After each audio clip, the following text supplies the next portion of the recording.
हम लोग डिस्कस कर रहे थे कि जब हम नेटिव पेज यूज करते हैं तो इसका पर्पज ये होता है कि हम जो मॉलिक्यूल सेपरेट कर रहे हैं हम उनको ऐसे फॉर्म में चाह रहे हैं कि उनका जो नेचुरल स्ट्रक्चर है वो नेचुरल स्ट्रक्चर जो है डिस्टर्ब ना हो, उनका जो नेटिव स्ट्रक्चर है नेटिव स्ट्रक्चर्स उनके रिटेन रहे, राइट। इसमें जो सेपरेशन होता है वो चार्ज की बेसिस पे होता है, साइज की बेसिस पे होता है और मॉलिक्यूल की शेप के बेसिस पे भी होता है।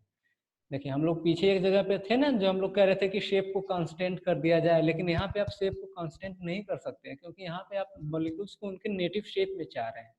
तो ऐसे कंडीशन में जो डिटर्मिनेंट होगा वो शेप भी होगा, जो मॉलिक्यूलर का शेप होगा वो भी एक मेजर डिटर्मिनेंट होगा यहाँ पे, ठीक है।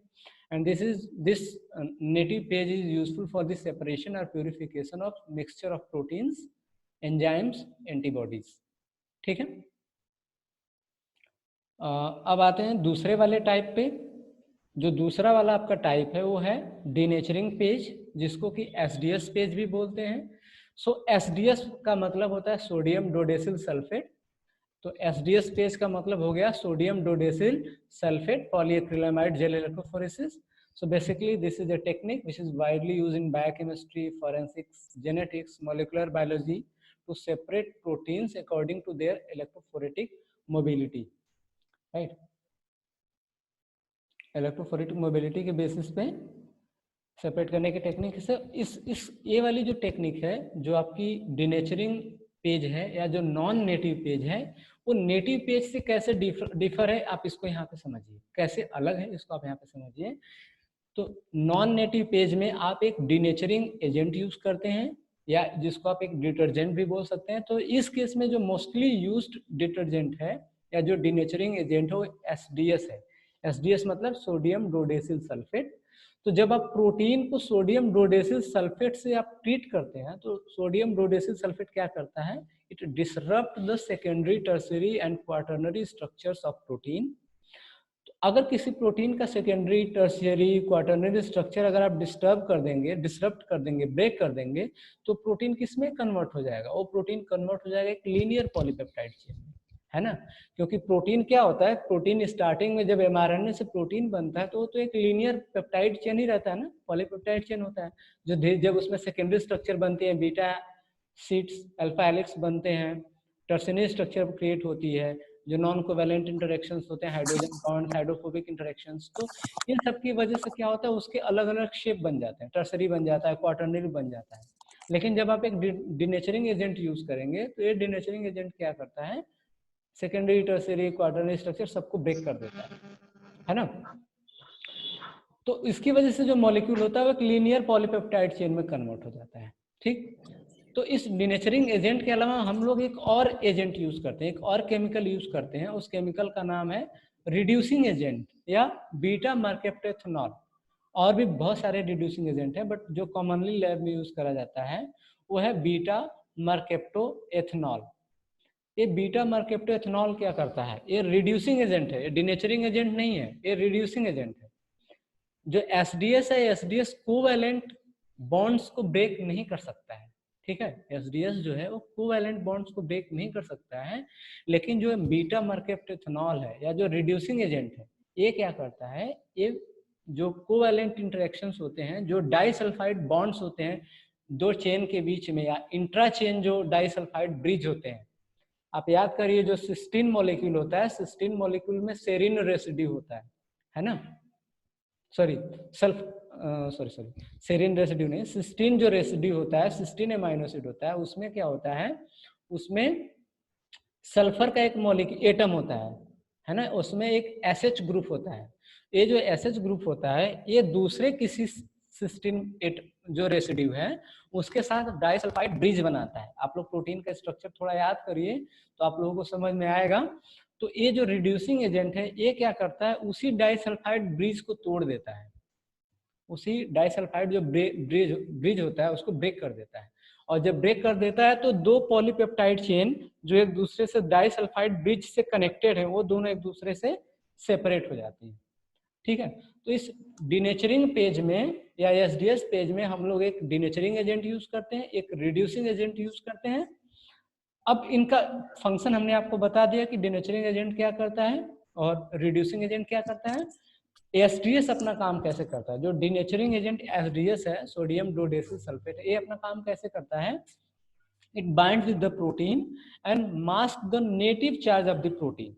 ये क्या करता है कि प्रोटीन के साथ बाइंड करता है और प्रोटीन का जो नेटिव चार्ज होता है, यानी जो प्रोटीन का खुद का अपना चार्ज होता है, उस चार्ज को मास्क कर देता है, उस चार्ज को हाइड कर देता है and provide a homogeneous negative charge.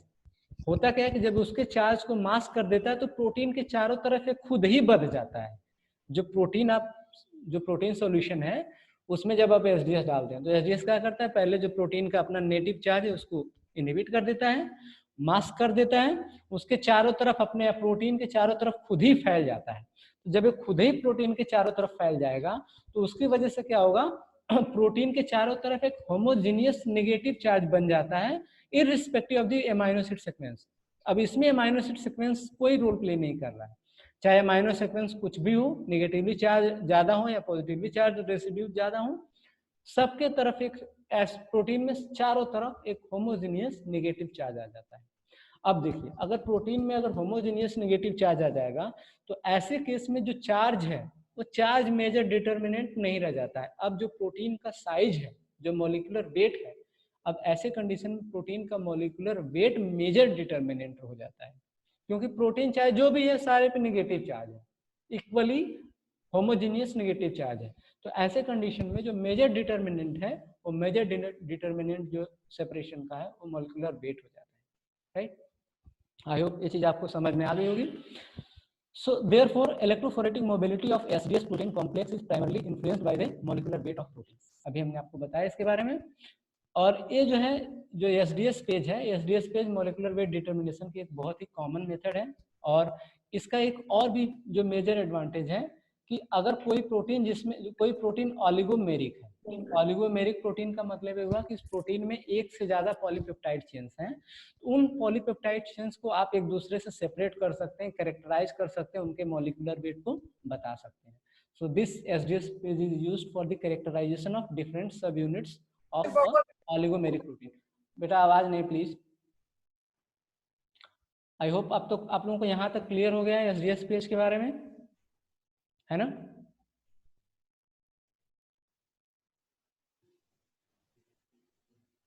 बताइए। Yes sir. ओके, सो अब आते हैं इसके नेक्स्ट चीज पे। अब देखिए यहाँ पे हमने एक डायग्राम से आपको बताने की कोशिश करा है। जैसे देखिए एक नेटिव प्रोटीन है, ठीक है, ये एक नेटिव प्रोटीन है। अगर आप इसको डिनेचरिंग एजेंट से ट्रीट करते हैं और जैसे एसडीएस से आपने ट्रीट किया तो उसमें क्या हो रहा है, देखिए जो प्रोटीन पहले यहाँ पे अपने किसी फॉर्म में है, या इधर इसका सेकेंडरी टर्शियरी स्ट्रक्चर हो या क्वाटर्नरी स्ट्रक्चर हो, ये देखिए प्रोटीन एक लीनियर फॉर्म में आ गई है, एक लीनियर पॉलीपेप्टाइड चेन के रूप में आ गई और इसके चारों तरफ देखिए नेगेटिव चार्ज जो है होमोजीनियसली डिस्ट्रीब्यूटेड है। ठीक है, जो नेगेटिव चार्ज है इसके चारों तरफ होमोजीनियसली डिस्ट्रीब्यूटेड है। तो इसीलिए यहाँ पे अब जो है कि चार्ज मेजर प्लेयर नहीं रह जाता है, यहाँ पे जो मेजर प्लेयर रह जाता है वो मॉलिक्यूल का वेट मेजर डिटर्मिनेंट होता है। इसके बारे में ये जो डायग्राम आपको राइट साइड में दिख रहा है इसके बारे में हम आगे बताएंगे। अब यूजुअली प्रोसीजर तो आप लोगों के सिलेबस में नहीं है, बट हम आपको ब्रीफली बता दे रहे हैं कि क्या क्या चाहिए होता है। जैसे हमने आपको पीछे डिस्कस किया था ना कि क्या क्या असेंबली चाहिए होती है। देखिए ये जो स्ट्रक्चर है ये एक जेल है, ये वाला देखिए, ये जो स्ट्रक्चर है एक प्रोटीन का जेल है, ये पेज जेल है जिसमें प्रोटीन रन किया जा चुका है। तो जब आप जेल बनाते हैं तो जेल बनाते समय दो ग्लास प्लेट्स होते हैं, दोनों ग्लास प्लेट्स के बीच में जो पेज वाला जो सॉल्यूशन होता है उसको डाल दिया जाता है। जब उसको डाल के आप थोड़ी देर के लिए छोड़ देते हैं तो थोड़ी देर में पॉलीमराइज कर जाता है, सॉलिड हो जाता है। और जब सॉलिड हो जाता है तो उसको देखिए यहाँ पे बफर टैंक में रखा हुआ है ना, देखिए यहाँ पे बफर टैंक में रखा हुआ है, बफर टैंक में रख दिया गया। अब इस जेल के अंदर भी बफर था, तभी तो लिक्विड फॉर्म में था, तो ये नीचे भी बफर से कनेक्टेड है और यहाँ पे आपको दिखाया नहीं गया, हम आगे एक और इमेज उसमें दिखाएंगे, ऊपर भी बफर रहता है। अब देखिए इधर भी एक चार्ज का इलेक्ट्रोड है, एक इलेक्ट्रोड इधर है। और जब मॉलिक्यूल को आप इन गड्ढों में, जो गड्ढे दिख रहे हैं ना, इनको बोला जाता है वेल्स। तो जब आप मॉलिक्यूल को इन वेल्स में डाल देंगे, दिख रहा है ना गड्ढे आपको, वेल्स दिख रहे हैं ना, तो इन वेल्स में अगर मॉलिक्यूल को आप लोड कर देंगे और जब आप इलेक्ट्रिक फील्ड अप्लाई करेंगे तो जो प्रोटीन है सिंस नेगेटिवली चार्ज है वो नीचे की तरफ मूव करते हुए जाएंगे। ठीक है, किधर की तरफ मूव करते हुए जाएंगे? नीचे की तरफ मूव करते हुए जाएंगे। अब जब नीचे की तरफ मूव करते हुए जाएंगे तो कौन से मॉलिक्यूल सबसे आगे की तरफ मूव करेंगे? जिनका साइज छोटा होगा या जिनका साइज बड़ा होगा?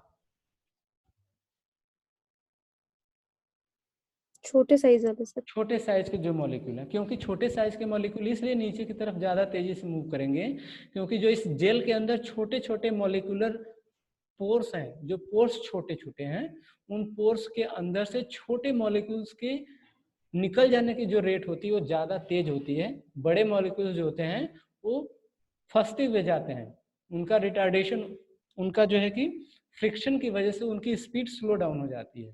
तो छोटे मॉलिक्यूल जल्दी नीचे की तरफ मूव करते हैं, बड़े मॉलिक्यूल ज्यादा टाइम लेते हैं। ठीक है, सो ये जो जेल है, जेल को बनाने के लिए आप एक्रिलामाइड पॉलीक्रिलामाइड दोनों के सॉल्यूशंस को एक साथ मिक्स कर देते हैं, फिर उसमें टेमेड और जो आपका अमोनियम परसल्फेट है दोनों को जब आप डाल के उनको मिक्स करके इन जेल ट्रे के बीच में डाल देते हैं, जो ग्लास प्लेट यहाँ पे लिखा हुआ है ना, प्लास्टिक प्लेट या ग्लास प्लेट, इन दोनों के बीच में डाल देते हैं तो थोड़ी देर में पॉलीमराइज कर जाता है। जब वो पॉलीमराइज कर जाता है उसके बाद आप उसमें जो कुम्स डाले हुए हैं कुम्स हटा देंगे तो ये गड्ढे बन जाते हैं, वेल्स बन जाते हैं। इन वेल्स में सैंपल को लोड करके इलेक्ट्रिक फील्ड में इसको रख दिया जाता है बफर के अंदर, और आफ्टर 1.5 आवर, मतलब 1 से 1.5 घंटा या 2 घंटा, डिपेंड करता है कि आप कितने साइज की प्रोटीन सेपरेट करना चाहते हैं और कितने परसेंटेज का आपने जेल बनाया हुआ है, उस बेसिस पे सेपरेशन हो जाता है। ठीक, ओके। यहाँ पे भी आप देख सकते हैं सेम चीज, देखिए ये एक प्लेट है, ये दूसरा प्लेट है, ये वाला जो है ये कुंभ है जो कि वेल्स बनाने के लिए यूज करा जाता है। ये एक असेंबली है जिसके अंदर हम इसी जेल को, जब ये जेल बन जाता है तो ये पूरे जेल को यानी इसके साथ ही इसी के अंदर डाल देते हैं। इसी टैंक के अंदर, इसको बोलते हैं इलेक्ट्रोफोरेसिस टैंक या बफर टैंक, इसी के अंदर जब इसको डाल देते हैं तो देखिए यहाँ पे अलग अलग इलेक्ट्रोड्स हैं, ये जो पॉजिटिव है ये नेगेटिव है। ठीक है, तो जब इसके अंदर आप डाल देंगे तो जो प्रोटीन मॉलिक्यूल है वो नीचे की तरफ मूव करते जाते हैं, क्योंकि नीचे की तरफ इसका पॉजिटिव पोल होता है, जो प्रोटीन मॉलिक्यूल है वो नीचे की तरफ मूव कर जाते हैं depending upon their size. Right, I hope यहाँ तक आप लोगों को क्लियर हो गया है। अब जब प्रोटीन का जेल आप लोग रन कर लेते हैं तो आप उसको प्रोटीन को विजुअलाइज कैसे करते हैं, क्योंकि प्रोटीन इटसेल्फ तो नहीं दिखेगा, तो प्रोटीन को विजुअलाइज करने के लिए हम जेल को स्टेन करते हैं। ठीक है, प्रोटीन को विजुअलाइज करने के लिए क्या किया जाता है, जेल को स्टेन किया जाता है, और स्टेन करने के लिए अलग अलग रिएजेंट्स या अलग अलग डाई यूज करी जाती है, जैसे सिल्वर स्टेन है, पॉन्सू स्टेन है, कुमासी ब्रिलियंट ब्लू है, ये सारी डाइज है जो यूज करी जाती है। अब आप नीचे देखिए, आपको नीचे की इमेज दिख रहा है ना? Yes sir. ओके, सो जो नीचे आपको इमेज दिख रहा है इसमें अलग अलग बैंड्स दिख रहे होंगे, देखिए अलग अलग जो बैंड्स हैं ये अलग अलग प्रोटीन्स हैं। आवाज नहीं बचे।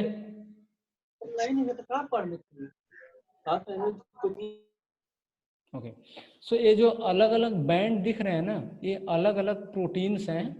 अब यहाँ पे इसी साइज के एक से ज्यादा भी प्रोटीन हो सकते हैं, एक ही प्रोटीन हो सकता है। तो एक कुमासी ब्रिलियंट बूस्ट जो CBB डाई है, CBB डाई से स्टेन किया हुआ जेल है जिसमें अलग अलग साइज के प्रोटीन आपको दिखते हैं। तो जो CBB डाई है ना, ये जहाँ पे प्रोटीन होती है वहां पे जाके बाइंड कर जाता है। जब आप जेल को रन कर लेते हैं और उसको CBB सॉल्यूशन में डालते हैं तो CBB जो है irrespective of amino acid sequence ये जाके प्रोटीन के साथ बाइंड हो जाती है।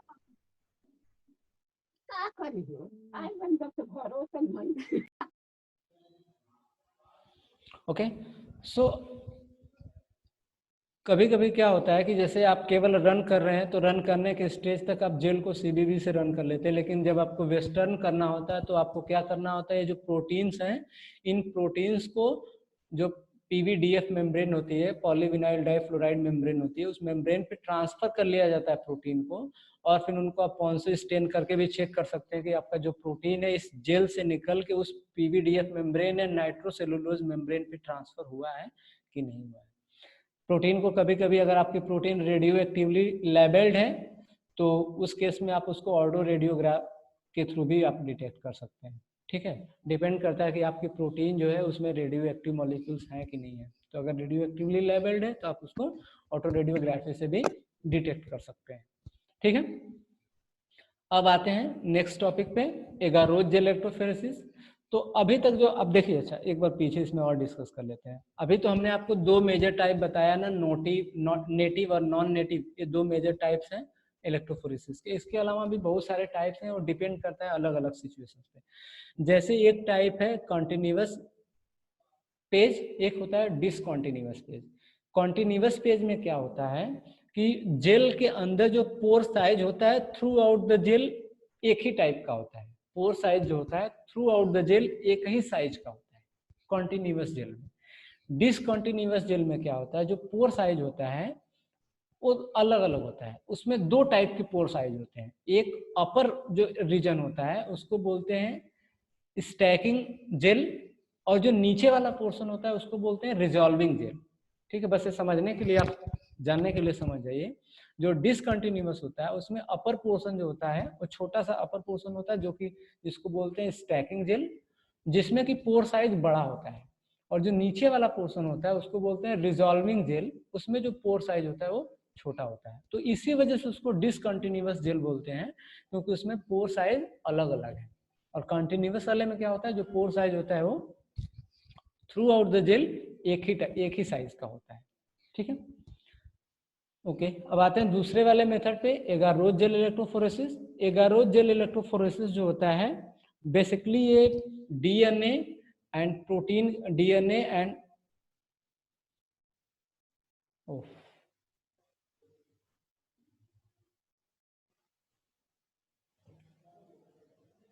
आप लोगों को स्क्रीन नहीं दिख रहा होगा ना? स्क्रीन नहीं दिख रहा है ना? No sir. अभी ठीक है? Yes sir. Yes sir. So जो एगारोज जेल इलेक्ट्रोफोरेसिस है, एगारोज जेल इलेक्ट्रोफोरेसिस बेसिकली जो है ये डीएनए और आरएनए करने की को सेपरेट करने के लिए यूज करा जाता है। पेज का जो मेजर यूटिलाइजेशन है वो प्रोटीन्स के लिए होता है और छोटे साइज के डीएनए के लिए होता है। अगर डीएनए, अब आप लोगों को पता है कि डीएनए का साइज बहुत ही बड़ा होता है, आरएनए का साइज भी बड़ा होता है। आरएनए छोटे साइज के भी होते हैं, बट डीएनए बहुत बड़ी बड़ी साइज के होते हैं। तो डीएनए और आरएनए के सेपरेशन के लिए प्राइमरली जो है एगारोज जेल इलेक्ट्रोफोरेसिस यूज करी जाती है। तो जो एगारोज जेल इलेक्ट्रोफोरेसिस है, एगारोज जेल इलेक्ट्रोफोरेसिस जो है बेसिकली क्या है, अनचार्ज्ड पॉलीसैकेराइड्स हैं जो कि सीवीड्स या रेड एल्गी से आइसोलेट करे जाते हैं। ठीक है, ये कहाँ से निकाले जाते हैं? ये एगारोज जो पाउडर्स होते हैं वो सीवीड्स या रेड एल्गी से बनाए जाते हैं। एगारोज एक पॉलीसैकेराइड है जो कि एक डाइसैकेराइड मॉलिक्यूल के रिपीट से बनता है, और उस डाइसैकेराइड मॉलिक्यूल का नाम है एगारोबायोज। उसका नाम है एगारोबायोज।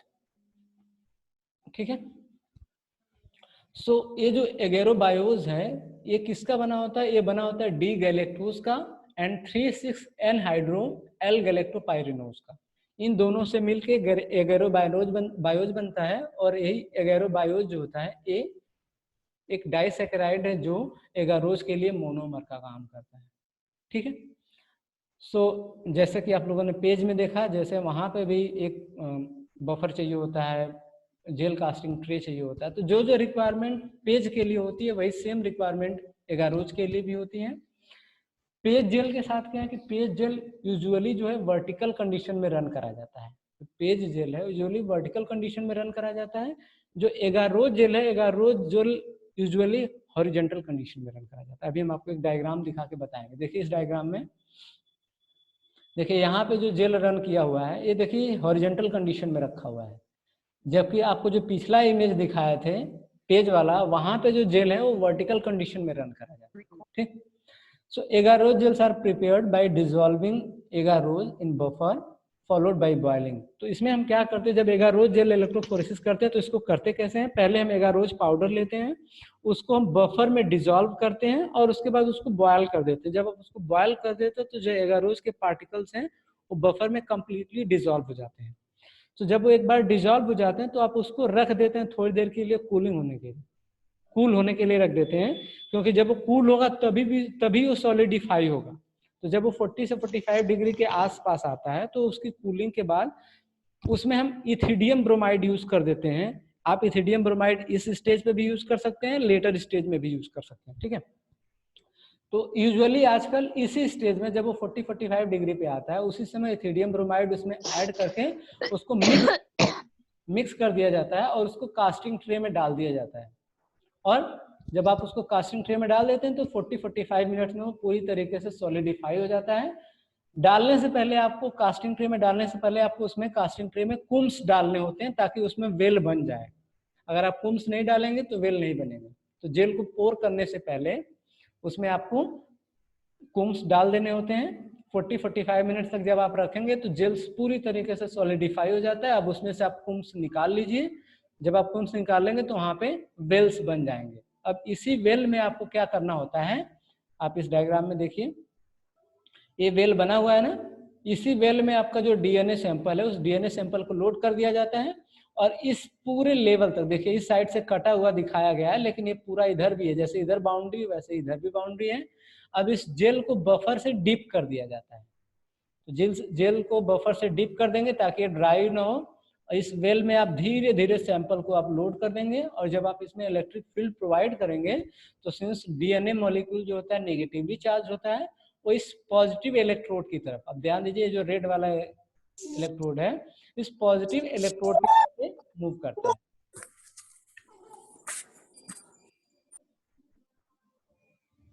ठीक है। ये पॉजिटिव इलेक्ट्रोड की तरफ ये मूव कर जाता है। अब इसमें भी आप पोर साइज को एडजस्ट कर सकते हैं। अगर आपका डीएनए मॉलिक्यूल, म्यूट कर लीजिए बेटा, आप म्यूट कर लीजिए प्लीज। अगर डीएनए मॉलिक्यूल अगर छोटे साइज का है, आपको ये पता ही होगा जब आप एक्सपेरिमेंट करने जा रहे हैं तो ये चीज आपको पहले से ही पता होगी कि डीएनए आपका जो है छोटी साइज का कि बड़ी साइज का है। तो उस चीज से आप जो पोर साइज है यानी जो जेल का परसेंटेज है आप उसको डिसाइड कर सकते हैं। अगर डीएनए साइज छोटा है तो आप जो है कि आप थोड़ा हायर कंसंट्रेशन के जेल बना सकते हैं। अगर डीएनए साइज बड़ा है तो आप लोअर कंसंट्रेशन के जेल बना सकते हैं। तो आप इस चीज को एडजस्ट करके अच्छा रिजॉल्व कर सकते हैं अपने प्रोडक्ट को, मॉलिक्यूल को अच्छे तरीके से सेपरेट कर सकते हैं, ठीक है। अब यहाँ पे हमने आपको बताया दिया, एक टैंक है, इसके अंदर ये जेल आपको दिख रहा होगा, ये अलग अलग वेल्स हैं जिसमें सैंपल को लोड करा जाता है। ये पावर सप्लाई है जिसमें मैक्सिमम कंडीशन में क्या होता है, जो पॉजिटिव इलेक्ट्रोड होता है उसको रेड कलर से रिप्रेजेंट करा जाता है, जो नेगेटिव इलेक्ट्रोड होता है उसको ब्लैक कलर से रिप्रेजेंट करा जाता है, ठीक। अब देखिए, जब आप एक बार जेल रन कर लेते हैं तो आप उसको विजुअलाइज कैसे करेंगे। आपने प्रोटीन के केस में देखा था, प्रोटीन के केस में आप सीबीबी यूज किए थे, है ना। प्रोटीन के केस में आप सीबीबी यूज किए थे, आप पॉन्सो स्टेन यूज किए थे, सिल्वर स्टेन यूज किया था। लेकिन आप एगारोज के केस में आप इथिडियम ब्रोमाइड को यूज करेंगे। इथिडियम ब्रोमाइड है, उसके अलावा आजकल बहुत सारी एडवांस डाइज आ गई हैं। जो इथिडियम ब्रोमाइड है, इथिडियम ब्रोमाइड बेसिकली एक इंटरकैलेटिंग एजेंट है। ये क्या करता है, जो डीएनए मॉलिक्यूल्स हैं उसके अंदर जाके बाइंड कर जाता है, इंटरकैलेट कर जाता है, ठीक है। तो डीएनए मॉलिक्यूल जब इंटरकलेट कर जाता है तो ये डीएनए मॉलिक्यूल के अंदर जैसे जैसे डीएनए मॉलिक्यूल जाएगा वैसे वैसे ये भी जाता है। एक हमारे द्वारा बनाया हुआ जेल हमने रन करा था लैब में जब हम अपना पीएचडी का काम कर रहे थे। तो यहाँ पे देखिए, जो हम आपको बताया था ना लैडर, ये देखिए, ये जो लेफ्ट वाले इमेजेस हैं ये लैडर है। लैडर यूजुअली क्या होते हैं, हम आपको बताया था ना कि नोन साइज के डिफरेंट रेंज के नोन साइज के प्रोडक्ट होते हैं। जैसे देखिए, जो सबसे नीचे वाला प्रोडक्ट है ये 100 बेस पेयर का है, ये 200 बेस पेयर का है, ये 300 बेस पेयर का है, 400 बेस पेयर का है। तो ये अलग अलग रेंज के हैं। अब यहाँ पे देखिए, हमने जो यूज किया है 100 बेस पेयर का लैडर यूज किया है। अभी हम आपसे एक सवाल पूछेंगे, ध्यान से सुनिएगा। ये जो सबसे नीचे वाला बैंड है ये 100 बेस पेयर का, ये 200 का है, 300 का है, 400 का है, 500 का है, 600 का है, 700 का, 800 का, 900 का, 1000 का, 1200, 1500, ये अलग अलग रेंज है, ठीक है। अब हमारा ये वाला प्रोडक्ट जब हमने इलेक्ट्रोफोरेसिस किया तो हमें ये प्रोडक्ट मिला।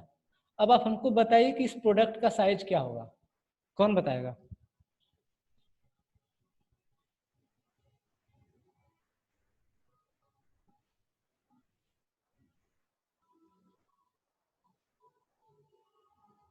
बताइए, हम वेट कर रहे हैं। सर क्वेश्चन एक बार फिर से। क्वेश्चन ये है कि ये जो लैडर है, लैडर को देख के आपको बताना है कि ये जो प्रोडक्ट की साइज है, इस प्रोडक्ट की साइज क्या है। ये लैडर में जो सबसे छोटा वाला बैंड है 100 का है। ये सारे बैंड 100 के डिफरेंस पे यहाँ तक आए हुए हैं, यहाँ तक 100, 200, 300, 400, 500, 600, 700, 800, 900, 1000, 1200, 1500। अब बताइए, ये जो हमारा प्रोडक्ट है, जो ये प्रोडक्ट यहाँ से यहाँ तक दिख रहा है, इसकी साइज क्या होगी? एक्सपेक्टेड साइज बताइए, एक रफ 500। यस, इसकी जो रफ साइज होगी वो 500 के आसपास है। तो लैडर को देख के हम बता सकते हैं ना कि हमारा प्रोडक्ट का साइज कितना है ना? Yes sir. ओके, सो लैडर का बेसिकली पर्पज यही होता है कि ये बता, इससे आप एक आइडिया लगा सकते हैं कि आपका प्रोडक्ट जो आपने प्यूरिफाई करा है, जो प्रोटीन या मॉलिक्यूल या डीएनए मॉलिक्यूल आपने सेपरेट करा है, उसकी साइज क्या है और आपके एक्सपेरिमेंट में जो रिजल्ट आया वो स्पेसिफिक है या नहीं है। ठीक है, सो विजुअलाइज करने के लिए ईटीबीआर यूज किया जाता है। ईटीबीआर क्या करता है? इंटरकैलेटिंग रेजेंट है। ये क्या करता है? ये जाके डीएनए मॉलिक्यूल के अंदर बाइंड कर जाता है, इंटरकैलेट कर जाता है, और इस वजह से जब आप इसको यूवी लाइट में देखते हैं तो इससे एक फ्लोरेसेंस निकलता है। तो जहां जहां डीएनए होगा वहां वहां से फ्लोरेसेंस निकलेगा।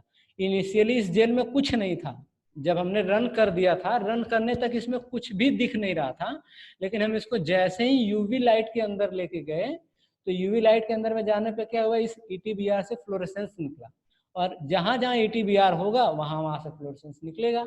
और देखिए जहां जहां डीएनए, ये सब डीएनए जो आपको दिख रहा है ना बैंड, ये सारे बैंड डीएनए है, क्योंकि यहाँ पे ईटीबीआर ढेर सारा बधा हुआ था, इंटरकैलेट किया हुआ था डीएनए के साथ। ठीक है, समझ में आई बात? ओके, अब कुछ लिमिटेशंस हैं, कुछ डिसएडवांटेजेस डिसएडवांटेजेस हैं एगारोज इलेक्ट्रोफोरेसिस के। जैसे ये कि बहुत इजी टेक्निक है और इसमें बड़े आराम से छोटे से लेके बड़े साइज के डीएनए मॉलिक्यूल्स को आप प्यूरिफाई कर सकते हैं। आप डीएनए जो एगारोज है उसके कंसंट्रेशन को रेगुलेट करके आप इंक्रीज या डिक्रीज करके आप छोटे और बड़े साइज के डीएनए आरएनए मॉलिक्यूल को सेपरेट कर सकते हैं। इसका डिसएडवांटेज ये है कि ये फ्रेजाइल होता है, इसलिए बहुत प्रॉपर हैंडलिंग चाहिए होती है। ये टूट सकता है अगर आप अच्छे से इसको हैंडल नहीं करेंगे। एक और डिसएडवांटेजेस है कि जो ईटीबीआर होता है वो न्यूरोटॉक्सिक और कार्सिनोजेनिक एजेंट होता है, तो इसके लिए भी आजकल तो बहुत सारी जगहों पे इसको बैन कर दिया गया है। इसकी जगह पे अलग अलग बहुत सारी डाई आने लगी हैं, जो जो जो फ्लोरेसेंट डाई हैं जो कि टॉक्सिक नहीं है, जो जो जो टॉक्सिक नहीं है, तो आजकल उनके यूज को इंक्रीज करा जा रहा है, बढ़ाया जा रहा है। हालांकि वो थोड़ा कॉस्टली है, इसलिए अभी भी लोग ईटीबीआर ही यूज करते हैं, बट ईटीबीआर एक थोड़ा रिस्की केमिकल है, तो इसको यूज करने से पहले बहुत प्रिकॉशन लेना पड़ता है, ग्लव्स पहनना पड़ता है ताकि आपके स्किन पे न लगे। ओके, सो अब इसके एप्लीकेशंस क्या हैं इलेक्ट्रोफोरेसिस के? तो इलेक्ट्रोफोरेसिस के बहुत सारे एप्लीकेशंस हैं, जैसे कि इसका एक जो मेजर एप्लीकेशन है कि आप इससे बायोमॉलिक्यूल्स को प्यूरिफाई कर सकते हैं, डीएनए आरएनए को प्यूरिफाई कर सकते हैं, प्रोटीन को प्यूरिफाई कर सकते हैं। सेकेंड एप्लीकेशन है कि आप इससे सीक्वेंसिंग कर सकते हैं, डीएनए आरएनए के प्रोटीन की सीक्वेंसिंग कर सकते हैं। सीक्वेंसिंग करने के लिए जो इलेक्ट्रोफोरेसिस यूज करी जाती है उसको बोलते हैं कैपिलरी इलेक्ट्रोफोरेसिस। ठीक है, उसको बोलते हैं कैपिलरी इलेक्ट्रोफोरेसिस। तो इलेक्ट्रोफोरेसिस की मदद से आप डीएनए आरएनए को सीक्वेंस कर सकते हैं। सीक्वेंस करने का मतलब ये हुआ कि डीएनए में जो न्यूक्लियोटाइड्स हैं किस अरेंजमेंट में हैं उसको आप डिसाइड कर सकते हैं। ए है, टी है, टी के बाद सी है, जी है, ए है, ये सीक्वेंस आप बता सकते हैं, ऑर्डर ऑफ न्यूक्लियोटाइड्स बता सकते हैं। जो तीसरा एप्लीकेशन है कि आप किसी पर्टिकुलर बायोमॉलिक्यूल का, प्रोटीन हो, आरएनए हो, उसकी आप साइज बता सकते हैं, आप उनको साइज बता सकते हैं। खास करके आप ऑलिगोमेरिक प्रोटीन्स के केस में आप बता सकते हैं कि कोई प्रोटीन में एक सब यूनिट है कि एक से ज्यादा सब यूनिट है। जैसे आप लोग याद करिए, जो मायोग्लोबिन प्रोटीन होती है, जो हीमोग्लोबिन प्रोटीन होती है, इनमें एक से ज्यादा सब यूनिट्स होते हैं, है ना, एक से ज्यादा पॉलीपेप्टाइड चेन से मिलके बनते हैं। तो इसका डिटर्मिनेशन कैसे हुआ होगा? इसका determination native non native page या डिनेचरिंग पेज से हुआ होगा कि इस पर्टिकुलर प्रोटीन में एक से ज्यादा ऑलिगोपेप्टाइड्स हैं। ठीक है, उसके बाद इसका जो चौथा एप्लीकेशन है, आप इससे प्रोटीन प्रोटीन इंटरेक्शन और प्रोटीन डीएनए इंटरेक्शन की स्टडी कर सकते हैं। आप प्रोटीन को एक दूसरे के साथ प्रोटीन प्रोटीन इंटरेक्शन के लिए को आईपी करके एक टेक्निक होती है, आप ये सब टेक्निक यूज कर सकते हैं।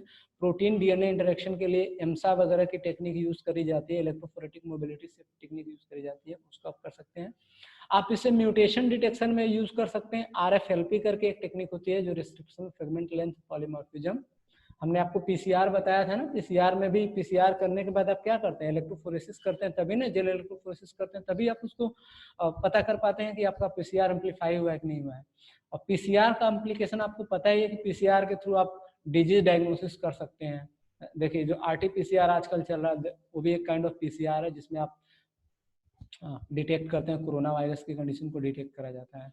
तो बेसिकली इलेक्ट्रोफोरेसिस से आप डिजीज को भी डायग्नोसिस कर सकते हैं, डिजीज की डायग्नोसिस हो सकती है, यानी इसका क्लिनिकल एप्लीकेशंस हो गया। उसके अलावा आप इसको फॉरेंसिक साइंस में भी यूज कर सकते हैं, डीएनए फिंगरप्रिंटिंग में यूज कर सकते हैं। फॉरेंसिक साइंस में जो मेजर यूज है वो डीएनए फिंगरप्रिंटिंग में है, जिसमें जो क्रिमिनल इन्वेस्टिगेशंस वगैरह होते हैं उन सारी चीज़ों के लिए इसका यूज करा जा सकता है इलेक्ट्रोफोरेसिस का। So I think that's it.